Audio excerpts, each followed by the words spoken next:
मेरे प्यारे देशवासियों, नमस्कार। मन की बात में आप सबका स्वागत है। इन दिनों चैंपियंस ट्रॉफी चल रही है और हर तरफ क्रिकेट का माहौल है।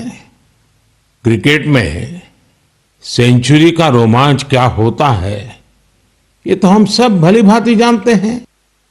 लेकिन आज मैं आप सबसे क्रिकेट नहीं बल्कि भारत ने स्पेस में जो शानदार सेंचुरी बनाई है उसकी बात करने वाला हूं। पिछले महीने देश इसरो के 100वें रॉकेट की लॉन्चिंग के साक्षी बने हैं। ये केवल एक नंबर नहीं है बल्कि इससे स्पेस साइंस में नित नई ऊंचाइयों को छूने के हमारे संकल्प का भी पता चलता है। हमारी स्पेस जर्नी की शुरुआत बहुत ही सामान्य तरीके से हुई थी। इसमें कदम कदम पर चुनौतियां थी, लेकिन हमारे वैज्ञानिक विजय प्राप्त करते हुए आगे बढ़ते ही गए। समय के साथ अंतरिक्ष की इस उड़ान में हमारी सफलताओं की लिस्ट काफी लंबी होती चली गई। लॉन्च व्हीकल का निर्माण हो, चंद्रयान की सफलता हो, मंगलयान हो, आदित्य L1 या फिर एक ही रॉकेट से एक ही बार में 104 सैटेलाइट्स को स्पेस में भेजने का अभूतपूर्व मिशन हो। इसरो की सफलताओं का दायरा काफी बड़ा रहा है। बीते 10 वर्षों में ही करीब 460 सैटेलाइट्स लॉन्च की गई हैं और इसमें दूसरे देशों की भी बहुत सारी सैटेलाइट्स शामिल है। हाल के वर्षों की एक बड़ी बात यह भी रही है कि स्पेस साइंटिस्ट की हमारी टीम में नारी शक्ति की भागीदारी लगातार बढ़ रही है। मुझे यह देखकर भी बहुत खुशी होती है कि आज स्पेस सेक्टर हमारे युवाओं के लिए बहुत फेवरेट बन गया है। कुछ साल पहले तक किसने सोचा होगा कि इस क्षेत्र में स्टार्टअप और प्राइवेट सेक्टर की स्पेस कंपनियों की संख्या सैकड़ों में हो जाएगी। हमारे जो युवा जीवन में कुछ थ्रिलिंग और एक्साइटिंग करना चाहते हैं, उनके लिए स्पेस सेक्टर एक बेहतरीन ऑप्शन बन रहा है। साथियों, आने वाले कुछ ही दिनों में हम नेशनल साइंस डे मनाने जा रहे हैं। हमारे बच्चों का, युवाओं का साइंस में इंटरेस्ट और पैशन होना बहुत मायने रखता है। इसे लेकर मेरे पास एक आइडिया है जिसे आप one day as a scientist कह सकते हैं। यानी आप अपना एक दिन एक साइंटिस्ट के रूप में, एक वैज्ञानिक के रूप में बिताकर देखें। आप अपनी सुविधा के अनुसार, अपनी मर्जी के अनुसार कोई भी दिन चुन सकते हैं। उस दिन आप किसी रिसर्च लैब, प्लेनेटोरियम या फिर स्पेस सेंटर जैसी जगहों पर जरूर जाएं। इससे साइंस को लेकर आपकी जिज्ञासा और बढ़ेगी। स्पेस और साइंस की तरह एक और क्षेत्र है जिसमें भारत तेजी से अपनी मजबूत पहचान बना रहा है। ये क्षेत्र है AI यानी आर्टिफिशियल इंटेलिजेंस। हाल ही में मैं AI के एक बड़े सम्मेलन में हिस्सा लेने के लिए पेरिस गया था। वहां दुनिया ने इस सेक्टर में भारत की प्रगति की खूब सराहना की। हमारे देश के लोग आज AI का उपयोग किस किस तरह से कर रहे हैं, इसके उदाहरण भी हमें देखने को मिल रहे हैं। अब जैसे तेलंगाना में आदिलाबाद के सरकारी स्कूल के एक टीचर थोड़ासम कैलाश जी हैं। डिजिटल गीत संगीत में उनकी दिलचस्पी हमारी कई ट्राइबल लैंग्वेज को बचाने में बहुत महत्वपूर्ण काम कर रही है। उन्होंने एआई टूल्स की मदद से कोलामी भाषा में गाना कंपोज कर कमाल कर दिया है। वे एआई का उपयोग कोलामी के अलावा भी कई और भाषाओं में गीत तैयार करने के लिए कर रहे हैं। सोशल मीडिया पर उनके ट्रैक हमारे आदिवासी भाई बहनों को खूब पसंद आ रहे हैं। स्पेस सेक्टर हो या फिर एआई, हमारे युवाओं की बढ़ती भागीदारी एक नई क्रांति को जन्म दे रही है। नई नई टेक्नोलॉजी को अपनाने और आजमाने में भारत के लोग किसी से पीछे नहीं हैं। मेरे प्यारे देशवासियों, अगले महीने 8 मार्च को अंतर्राष्ट्रीय महिला दिवस है। यह हमारी नारी शक्ति को नमन करने का एक विशेष अवसर होता है। देवी महात्म्य में कहा गया है, विद्या समस्ता तव देवी भेदा स्त्रियः समस्ता सकला जगत्सु, अर्थात सभी विद्याएं देवी के ही विभिन्न स्वरूपों की अभिव्यक्ति है और जगत की समस्त नारी शक्ति में भी उनका ही प्रतिरूप है। हमारी संस्कृति में बेटियों का सम्मान सर्वोपरि रहा है। देश की मातृशक्ति ने हमारे स्वतंत्रता संग्राम और संविधान के निर्माण में भी बड़ी भूमिका निभाई है। संविधान सभा में हमारा राष्ट्रीय ध्वज प्रस्तुत करते हुए हंसा मेहता जी ने जो कहा था, मैं उन्हीं की आवाज में आप सबके साथ शेयर कर रहा हूं। It is in the fitness of things that this first flag that will fly over this august house should be a gift from the women of India. We have donned the saffron color. We have fought, suffered and sacrificed in the cause of our country's freedom. We have today attained our goal. In presenting this symbol of our freedom, we once more offer our services to the nation. We pledge ourselves to work for a great India, for building up a nation that will be a nation among nations. We pledge ourselves for working for a greater cause, to maintain the freedom that we have achieved. साथियों, हंसा मेहता जी ने हमारे राष्ट्रीय ध्वज के निर्माण से लेकर उसके लिए बलिदान देने वाली देश भर की महिलाओं के योगदान को सामने रखा था। उनका मानना था कि हमारे तिरंगे में केसरिया रंग से भी ये भावना उजागर होती है।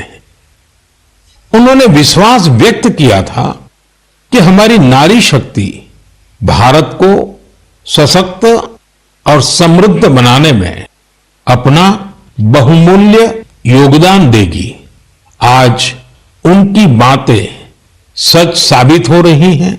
आप किसी भी क्षेत्र पर नजर डालें तो पाएंगे कि महिलाओं का योगदान कितना व्यापक है। साथियों, इस बार महिला दिवस पर मैं एक ऐसी पहल करने जा रहा हूं जो हमारी नारी शक्ति को समर्पित होगी। इस विशेष अवसर पर मैं अपने सोशल मीडिया अकाउंट जैसे एक्स, इंस्टाग्राम के अकाउंट्स, उनको देश की कुछ इंस्पायरिंग वुमेन को एक दिन के लिए सौंपने जा रहा हूं। ऐसी वुमेन जिन्होंने अलग अलग क्षेत्रों में उपलब्धियां हासिल की हैं इनोवेशन किया है, अलग अलग क्षेत्रों में अपनी एक अलग पहचान बनाई है। 8 मार्च को वो अपने कार्यों और अनुभवों को देशवासियों के साथ साझा करेंगी। प्लेटफॉर्म भले ही मेरा होगा, लेकिन वहां उनके अनुभव, उनकी चुनौतियां और उनकी उपलब्धियों की बात होगी।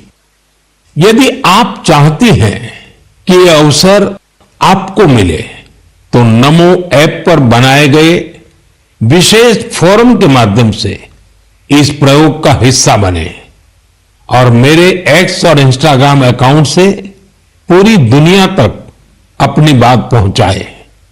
तो आइए इस बार महिला दिवस पर हम सब मिलकर अदम्य नारी शक्ति को सेलिब्रेट करें, सम्मान करें, नमन करें। मेरे प्यारे देशवासियों, आप में से बहुत सारे लोग ऐसे होंगे जिन्होंने उत्तराखंड में हुए राष्ट्रीय खेलों के रोमांच का आनंद उठाया होगा। देश भर के 11,000 से अधिक एथलीट्स ने इसमें शानदार प्रदर्शन किया। इस आयोजन ने देवभूमि के नए स्वरूप को पेश किया। उत्तराखंड अब देश में स्ट्रांग स्पोर्टिंग फोर्स के रूप में भी उभर रहा है। उत्तराखंड के खिलाड़ियों ने भी शानदार प्रदर्शन किया। इस बार उत्तराखंड 7वें स्थान पर रहा। यही तो पावर ऑफ स्पोर्ट्स है, जो इंडिविजुअल्स और कम्युनिटीज के साथ साथ पूरे राज्य का कायाकल्प कर देती है। इससे जहां भावी पीढ़ियां प्रेरित होती हैं, वहीं कल्चर ऑफ एक्सेलेंस को भी बढ़ावा मिलता है। साथियों, आज देश भर में इन खेलों के कुछ यादगार प्रदर्शनों की खूब चर्चा है। इन खेलों में सबसे ज्यादा गोल्ड मेडल जीतने वाली सर्विसेज की टीम को मेरी बहुत बहुत बधाई। राष्ट्रीय खेलों में हिस्सा लेने वाले हर खिलाड़ी की भी मैं सराहना करता हूं। हमारे बहुत से खिलाड़ी खेलो इंडिया अभियान की देन है। हिमाचल प्रदेश के सावन बरवाल, महाराष्ट्र के किरण मात्रे, तेजस सिरसे या आंध्र प्रदेश की ज्योति याराजी, सबने देश को नई उम्मीदें दी हैं। उत्तर प्रदेश के जेवलिन थ्रोअर सचिन यादव और हरियाणा की हाई जंपर पूजा और कर्नाटका की स्विमर धिनिधि दे सिंधु ने देशवासियों का दिल जीता। इन्होंने 3 नए राष्ट्रीय रिकॉर्ड बनाकर सबको चौंका दिया। इस बार के राष्ट्रीय खेलों में टीनेज चैंपियंस, उनका नंबर हैरान करने वाला है। 15 साल के शूटर गेविन एंटनी, यूपी की हैमर थ्रो खिलाड़ी 16 साल की अनुष्का यादव, मध्य प्रदेश के 19 साल के पोल वाल्टर देव कुमार मीणा ने साबित किया कि भारत का स्पोर्टिंग फ्यूचर बेहद प्रतिभावान पीढ़ी के हाथों में है। उत्तराखंड में हुए नेशनल गेम्स ने ये भी दिखाया कि कभी हार ना मानने वाले जीतते जरूर है। कंफर्ट के साथ कोई चैंपियन नहीं बनता। मुझे खुशी है हमारे युवा एथलीटों के डिटर्मिनेशन और डिसिप्लिन के साथ भारत आज ग्लोबल स्पोर्टिंग पावर हाउस बनने की ओर तेजी से आगे बढ़ रहा है। मेरे प्यारे देशवासियों, देहरादून में नेशनल गेम्स की ओपनिंग के दौरान मैंने एक बहुत ही अहम विषय उठाया है, जिसने देश में एक नई चर्चा की शुरुआत की है। ये विषय है ओबेसिटी, यानी मोटापा। एक फिट और हेल्दी नेशन बनने के लिए हमें ओबेसिटी की समस्या से निपटना ही होगा। एक स्टडी के मुताबिक आज हर 8 में से एक व्यक्ति ओबेसिटी की समस्या से परेशान है। बीते वर्षों में ओबेसिटी के मामले दोगुने हो गए हैं, लेकिन इससे भी ज्यादा चिंता की बात यह है कि बच्चों में भी मोटापे की समस्या 4 गुना बढ़ गई है। WHO का डेटा बताता है कि 2022 में दुनिया भर में करीब 250 करोड़ लोग ओवरवेट थे, यानी आवश्यकता से भी कहीं ज्यादा वजन था। ये आंकड़े बेहद गंभीर है और हम सभी को सोचने पर मजबूर करते हैं कि आखिर ऐसा क्यों हो रहा है। अधिक वजन या मोटापा कई तरह की परेशानियों को, बीमारियों को भी जन्म देता है।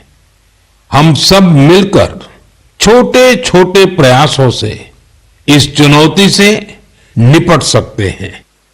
जैसे एक तरीका मैंने सुझाया था, खाने के तेल में 10% 10% की कमी करना। आप तय कर लीजिए कि हर महीने 10% कम तेल उपयोग करेंगे। आप तय कर सकते हैं कि जो तेल खाने के लिए खरीदा जाता है, खरीदते समय ही अब 10% कम ही खरीदेंगे। ये ओबेसिटी कम करने की दिशा में एक अहम कदम होगा।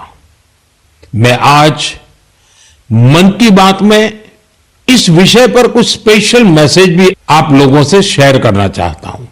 शुरुआत ओलंपिक मेडलिस्ट नीरज चोपड़ा जी से करते हैं, जिन्होंने खुद सफलतापूर्वक ओबेसिटी पर काबू पाकर दिखाया है। सभी को नमस्ते, मैं नीरज चोपड़ा आज आप सभी को बताना चाहता हूं कि हमारे माननीय प्रधानमंत्री श्री नरेंद्र मोदी जी ने मन की बात में इस बार ओबेसिटी के बारे में चर्चा की है, जो हमारे देश के लिए बहुत ही अहम मुद्दा है। और मैं कहीं ना कहीं इस बात को खुद से भी रिलेट करता हूं, क्योंकि जब मैंने ग्राउंड पे जाना स्टार्ट किया था तो उस टाइम में भी मेरा भी काफी मोटापा था, और मैंने जब ट्रेनिंग स्टार्ट की, अच्छा खाना स्टार्ट किया, तो काफी हेल्थ में मेरे सुधार आया। और उसके बाद जब मैं एक प्रोफेशनल एथलीट बन गया तो उसमें भी मेरी काफी हेल्प मिली। और साथ में बताना चाहूंगा कि जो पेरेंट्स हैं वो खुद भी आउटडोर स्पोर्ट कोई ना कोई खेलने अपने बच्चों को भी लेके जाएं और एक अच्छा हेल्दी लाइफस्टाइल बनाएं, अच्छा खाएं और अपने शरीर को 1 घंटा या जितना भी टाइम आप दे सकते हैं दिन में वो दें एक्सरसाइज के लिए। और मैं एक बात और ऐड करना चाहूंगा, अभी हाल ही में हमारे प्रधानमंत्री जी ने बोला था कि जो खाने में यूज होने वाला ऑयल है उसको 10% तक कम करें, क्योंकि कई बार हम काफी तली हुई चीजें, ऐसी चीजें खा लेते हैं जिससे ओबेसिटी पे काफी इम्पैक्ट पड़ता है। तो मैं सभी को कहना चाहूंगा कि इन चीजों से बचें और अपनी हेल्थ का ध्यान रखें। बस यही आपसे मैं गुजारिश करता हूं और साथ में हम अपने देश को ऊपर उठाएंगे। धन्यवाद। नीरज जी, आपका बहुत बहुत आभार। जानी मानी एथलीट निखत जरीन जी ने भी इस विषय पर अपनी बात रखी है। हाय, मेरा नाम निखत जरीन है और मैं 2 टाइम्स वर्ल्ड बॉक्सिंग चैंपियन हूँ।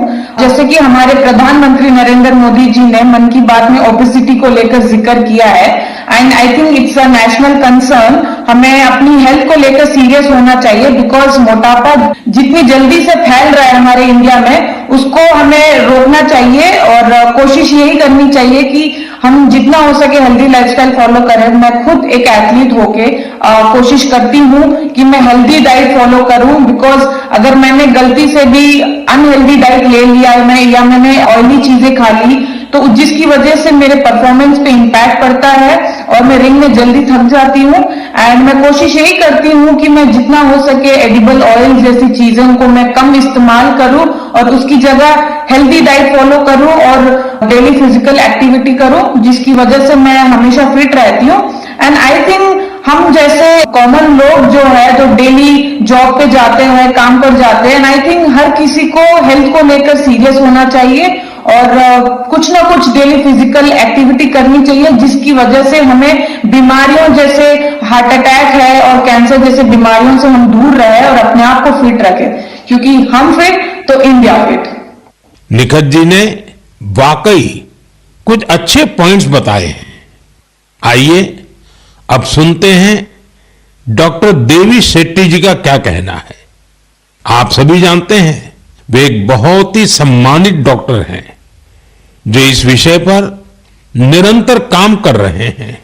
I would like to thank our Honorable Prime Minister for creating an awareness about obesity in his most popular Man Ki Baat program. Obesity today is not a cosmetic problem. It is a very serious medical problem. Majority of the youngsters in India today are obese. The main cause of obesity today is poor quality of food intake, especially excess intake of carbohydrates, that is rice, chapati and sugar, and of course large consumption of oil. Obesity leads to major medical problems like heart disease, high blood pressure, fatty liver and many other complications. So my advice to all the youngsters, start exercising, control your diet and be very, very active and watch your weight. Once again, I would like to wish all of you very, very happy, healthy future. Good luck and God bless. साथियों, खाने में तेल का कम उपयोग और obesity से निपटना यह केवल पर्सनल चॉइस नहीं है, बल्कि परिवार के प्रति हमारी जिम्मेदारी भी है। खान पान में तेल का अधिक इस्तेमाल हार्ट डिसीज, डायबिटीज और हाइपरटेंशन जैसी ढेर सारी बीमारियों की वजह बन सकता है। अपने खान पान में छोटे छोटे बदलाव करके हम हमारे फ्यूचर को स्ट्रॉन्गर, फिटर और डिसीज फ्री बना सकते हैं। इसलिए हमें बिना देर किए इस दिशा में प्रयास बढ़ाने होंगे। इसे अपने जीवन में उतारना होगा। हम सब मिलकर इसे खेल खेल में बहुत प्रभावी रूप से कर सकते हैं। जैसे मैं आज मन की बात के इस एपिसोड के बाद 10 लोगों को आग्रह करूंगा, चैलेंज करूंगा कि क्या वो अपने खाने में ऑयल को 10% कम कर सकते हैं, और साथ ही उनसे ये आग्रह भी करूंगा कि वो आगे नए 10 लोगों को ऐसा ही चैलेंज दे। मुझे विश्वास है इससे ओबेसिटी से लड़ने में बहुत मदद मिलेगी। साथियों, क्या आप जानते हैं कि Asiatic lion, Angul, pygmy hogs और लायन टेल मैकाक, इसमें क्या समानता है? इसका जवाब है कि ये सब दुनिया में कहीं और नहीं पाए जाते हैं, केवल हमारे देश में ही पाए जाते हैं। वाकई हमारे यहां वनस्पति और जीव जंतुओं का एक बहुत ही वाइब्रेंट इकोसिस्टम है, और ये वन्य जीव हमारे इतिहास और संस्कृति में रचे बसे हुए हैं। कई जीव जंतु हमारे देवी देवताओं की सवारी के तौर पर भी देखे जाते हैं। मध्य भारत में कई जनजातियां बागेश्वर की पूजा करती हैं। महाराष्ट्र में वाघोबा के पूजन की परंपरा रही है। भगवान अयप्पा का भी बाघ से बहुत गहरा नाता है। सुंदरवन में बोन बीबी की पूजा अर्चना होती है, जिनकी सवारी बाघ है। हमारे यहां कर्नाटका के हुली वेशा, तमिलनाडु के पुली और केरला के पुलिकली जैसे कई कल्चरल डांसेस हैं जो नेचर और वाइल्ड लाइफ के साथ जुड़े हुए हैं।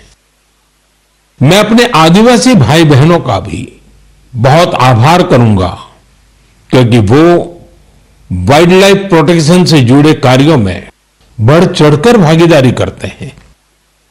कर्नाटका के बीआरटी टाइगर रिजर्व में बाघों की आबादी में लगातार वृद्धि हुई है। इसका बहुत क्रेडिट सोलिगा ट्राइब्स को जाता है, जो बाघ की पूजा करते हैं। इनके कारण इस क्षेत्र में मैन एनिमल कॉन्फ्लिक्ट ना के बराबर होता है। गुजरात में भी लोगों ने गीर में एशियाटिक लायंस की सुरक्षा और संरक्षण में महत्वपूर्ण योगदान दिया है। उन्होंने दुनिया को दिखा दिया है कि प्रकृति के साथ को एग्जिस्टेंस आखिर क्या होता है।